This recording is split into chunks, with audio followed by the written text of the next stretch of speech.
Hello student, welcome back to a new video. तो आज हम आपसे बात करने वाले हैं जो हमने नया बैच स्टार्ट किया हुआ है बीए सेकेंड ईयर के सोशियोलॉजी के 4th सेमेस्टर का यूनिट नंबर 1। यूनिट नंबर 1 हम आपका कंप्लीट करवा रहे हैं, जिसमें हमने एक वीडियो ऑलरेडी अपलोड कर दिया है, जिसमें हमने डेफिनेशन बात किया है, अवधारणा के बारे में बात किया है, विचलन के अर्थ, परिभाषा, ये सारी चीजें हमने डिस्कस कर लिया है।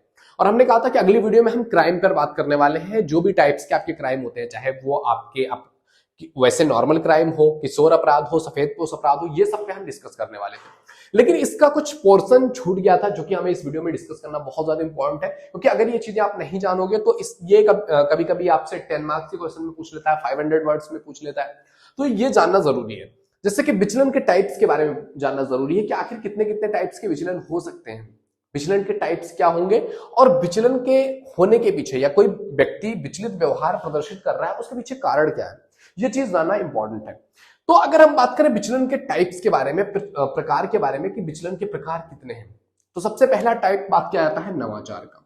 इसके बारे में थोड़ा सा हमने पिछले वीडियो में डिस्कस किया हुआ था, लेकिन इस बारे में हम अच्छे से जानने वाले हैं। तो नवाचार मतलब होता है कि किसी भी काम को करने का नया ढंग, नया तरीका, ये कहलाता है आपका नवाचार। मतलब कोई काम चल रहा हो, उसको एक नए अप्रोच के साथ, नए माइंडसेट के साथ, नई थ्योरीज के साथ, नया वर्क करने के स्टाइल के साथ उसको अटैच कर दिया जाए, तो वो कहलाता है नवाचार। यानी कि इसमें क्या होगा, जो समाज के अपने लक्ष्य हैं, जो मूल्य है वो बदला नहीं जाएगा, बस वहां तक पहुंचने का जो रास्ता है, जो तरीका है, वो चेंज कर लिया जाए। मतलब कि समाज के जो मूल हैं वो वही रहेंगे, समाज के जो लक्ष्य हैं बेहतर जीवन की तरफ, वो वही रहेंगे, बस उसको जीने का तरीका बदल दिया जाए। तो ये कहलाता है आपका नवाचार। और इस पर आर के मैटन ने अपना विचार रखते हुए कहा है कि नवाचार को आप विचलन नहीं कह सकते हो, मतलब इसमें जो विचलन हो रहा है इसको आप निगेटिव वे में नहीं ले सकते हो। कई बार ये चीजें होती हैं, जो विचलन होता है वो अच्छे के लिए ही होती है। और इस पर इन्होंने एग्जांपल लेते हुए जो है दयानंद सरस्वती के बारे में बात किया है, राजा राम मोहन राय के बारे में बात किया हुआ है, जिससे राजा राम मोहन राय ने सती प्रथा को खत्म किया। अब सती प्रथा एक तरीके से उस समय तक समाज की एक इंपॉर्टेंट प्रथा थी, समाज का एक रूल था, एक सिस्टम था जो सदियों से चला आ रहा था। लेकिन राजा राम मोहन राय ने कहा नहीं, it's not important, it's not good, तो इसको चेंज करते हैं। अब उस टाइम के लिए तो ये चीज एक्सेप्ट करना एक तरीके से विचलन ही तो था कि हम समाज में जो हमारे रूल्स हैं, रेगुलेशन है, वो खत्म कर रहे हैं, हम नया रूल लेकर के आ रहे हैं कि नहीं, सती प्रथा अब नहीं करेंगे, सती प्रथा को बंद कर दो, खत्म करो। तो एक तरीके से ये जो नए रूल्स आ रहे हैं, अगर वो समाज के लिए बेहतर है, और थोड़े टाइम के बाद पता चल जाता है चीजें, जो रूल्स बन रहे हैं, रेगुलेशंस बन रहे हैं या नए तरीके लाए जा रहे हैं, वो किस हद तक किस काम के हैं, तो एक टाइम के बाद पता चल जाता है। तो कुछ चीजें हैं जो करने के बाद क्या होता है कि वो बेहतर होता है और अच्छे के लिए होता है, तो वो नवाचार कहलाता है। मतलब कि पॉइंट क्या था कि समाज को एक बेहतर जगह बनाना है, एक अच्छा समाज बनाना है, उसके लिए वो चीज गलत था तो उसको खत्म कर दिया, एक नया सिस्टम लेके आए कि नहीं यार ये चीज गलत है। दूसरा है आपका कर्मकांड। कर्मकांड में क्या होता है कि व्यक्ति जो सामाजिक सांस्कृतिक विशेषताएं हैं, यानी कि जीवन का जो लक्ष्य है, उसकी तरफ उसका ध्यान नहीं होता है, लेकिन जो उसके जीने का तरीका होता है ना, वो बस कर्मकांडों पे चलता रहता है कि मतलब ऐसे ऐसे जीना है, ऐसे, मतलब उसका टाइम पूरा पता है, बट उसको लक्ष्य नहीं पता है, उसको जानना नहीं है कि मुझे कहां जाना है, बस जी रहे हैं भाई, पैदा हो गए एक धर्म में, एक रिलीजन में, बस चले जा रहे हैं, हाँ भाई हम हिंदू हैं, हम मुस्लिम है, बाकी रियल में what is the meaning of Hindu you don't know, what is the meaning of Muslim you don't know, आप बस जिए चले जा रहे हो। What is meaning by Indian, आप एक व्यक्ति हो, एक समाज में एक पिता हो, भाई हो, बस हो गए हो, लेकिन तुम्हें अगर उसके बारे में पता नहीं है तो तुम एक कर्मकांड में बस चले जा रहे हो। तो ये दूसरे तरह का होता है। तीसरे तरह का होता है आपका अपसरण।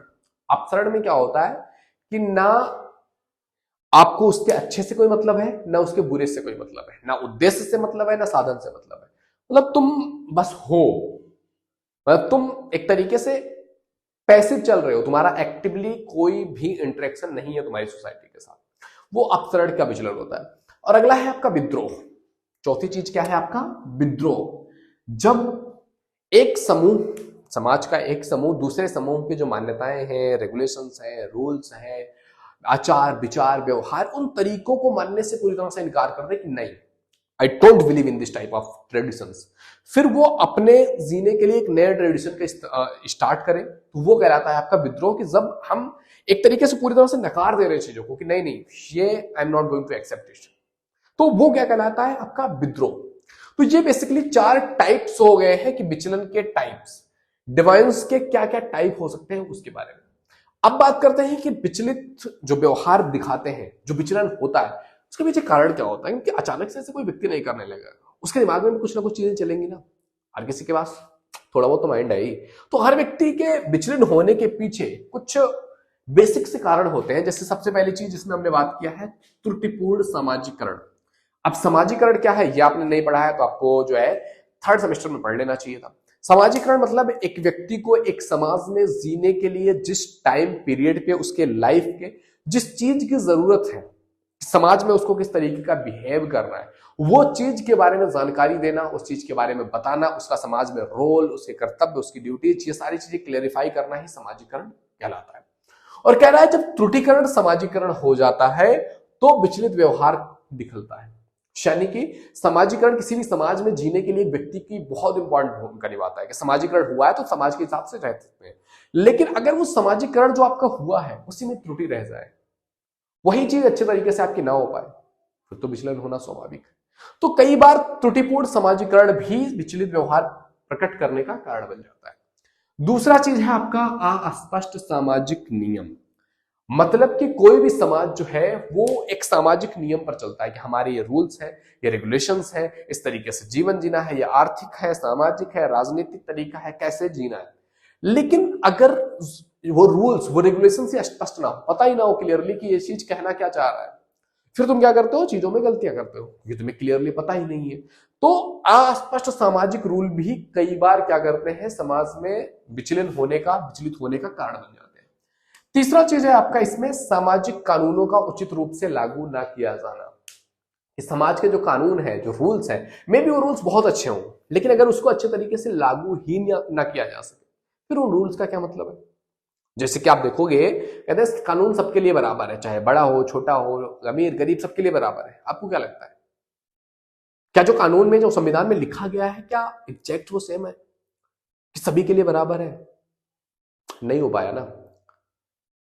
संविधान में तो ये लिखा गया ना कि नहीं नहीं सबके लिए बराबर है, बट यहां पे तो नहीं हो रहा है।